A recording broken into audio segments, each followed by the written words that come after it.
అడుగుతున్నాను, నా పిఠాపురమే నా కుటుంబం అని, నా మాటే శాసనం, నా పుట్టుక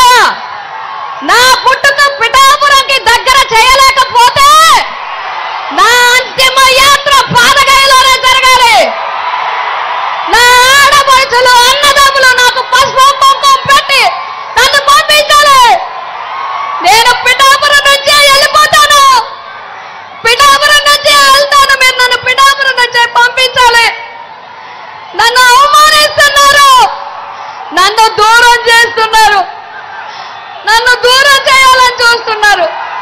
నేను వెళ్ళను, ఇక్కడి నుంచే వెళ్తా. ఇప్పటి నుంచి ఇంకా పిఠాపురం వదిలిపెట్టను. మిమ్మల్ని చెంగు చాచి అడుగుతున్నా, ఈ ఒక్క అవకాశం నాకు ఇవ్వండి. నా బిడ్డ సాక్షిగా నియోజకవర్గాన్ని అభివృద్ధి చేసి చూపిస్తాను. ఆ కుక్కుటేశ్వర స్వామి రాజేశ్వరి మాత అనుగ్రహం ఉంటే మళ్ళీ ఇక్కడే పుడతాను, మళ్ళీ పిఠాపురంలోనే పుడతాను. మీ రుణం తీర్చుకుంటారు అని చెప్పి మీ అందరికీ తెలియజేస్తున్నాను. నాకు ఈ అవకాశం ఇచ్చినందుకు జగన్మోహన్ రెడ్డి గారికి నా ధన్యవాదాలు తెలియజేసుకుంటున్నాను.